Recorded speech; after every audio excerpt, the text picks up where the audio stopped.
Hey guys, did you know that free lunch isn't free? I'm just learning about this today. If I had known that, I'd have said fuck them kids, let them brats starve. You don't fucking say that it's tax dollars that pay for kids to have a free meal to eat. Guess what? We know that it's our tax dollars paying for that. You're not enlightening anyone on secret information that we didn't have. But trust me, y'all make a black hole look bright. You've never enlightened anyone on anything.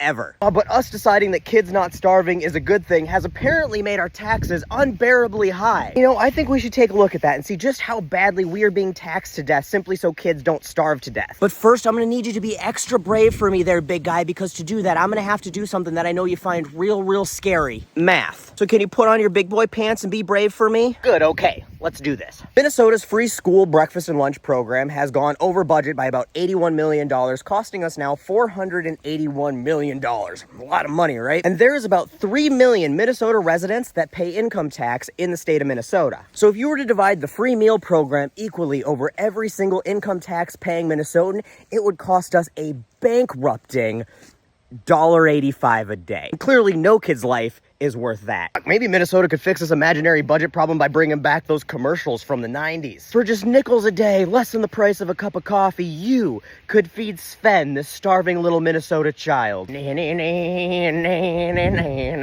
I know it's like the Humane Society ones, but I can't think of any of those commercials without Sarah McLachlan entering my subconscious. But thankfully, though, most of us Minnesotans, despite being taxed 7th highest in the country, have managed to avoid financial ruin despite us feeding children. Because despite Minnesota as a whole being ranked 7th in tax burden, that doesn't mean what you think it means. This is where the math is going to get real scary, so be brave for me, slugger. See, Minnesota as a whole has a tax burden of around 10%, which is quite a bit higher than states like Florida and Tennessee that have a tax burden of around 6%. But not all tax systems are created equal, and states like Florida and Texas and Tennessee have what's called a regressive tax system, which I suppose, being a backwards-ass fuck, you love the sound of. And a regressive tax rate means that it fosters inequality by forcing lower-income people to shoulder higher portions of that tax burden. Minnesota, on the other hand, has what's called a progressive tax rate. Ooh. And that tax system fosters economic and financial equality because it makes rich people pay a tad more so lower income people don't have to pay as much. And not only do we have a progressive tax rate, we have the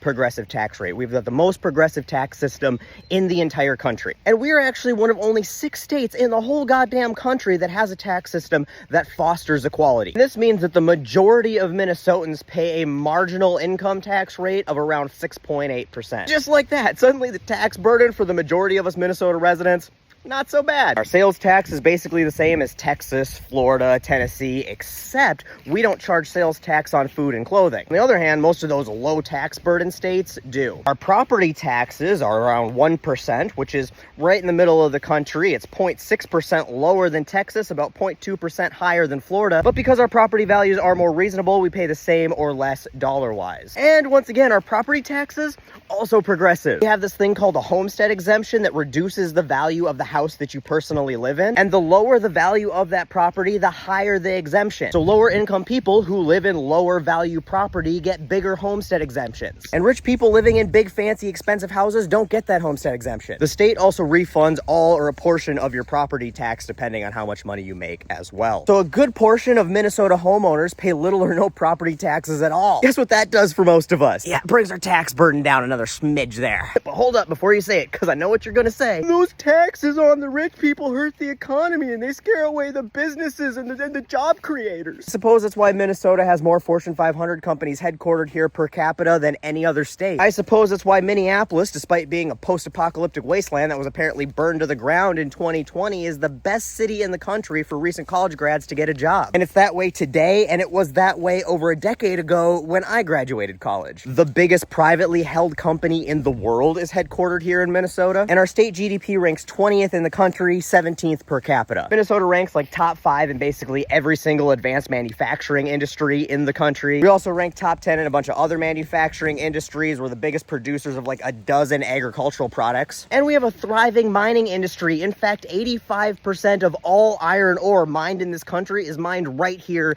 in Minnesota. We rank 13th in median income and 23rd in lowest cost of living. I could go on, but I think you're getting the point, is that our progressive tax system isn't scaring away the job creators. And that's because because the job creators are us, the consumers. And the consumers want to live in places that don't fucking suck. And places don't suck by having stuff to do and consume and reasonable costs of living and good schools and not saying that feeding children is a bad thing, you fucking weirdos. And the businesses go where there's skilled labor that will work for them and where there's consumers who will buy their shit. Which is why higher progressive taxes are, always have been, and always will be better for business. And because of all of that, Minnesota consistently ranks as one of the top 5 best states in the country to live. Now, I tend to be a tad bit more abrasive than most Minnesotans, so the next time you want to run your mouth to a Minnesotan about a tax system you don't understand, you'll probably be met with a bit more of a Minnesota nice response. Like, oh, that's nice, dear. I love that we live in a country where everybody's allowed to have an opinion, even when they're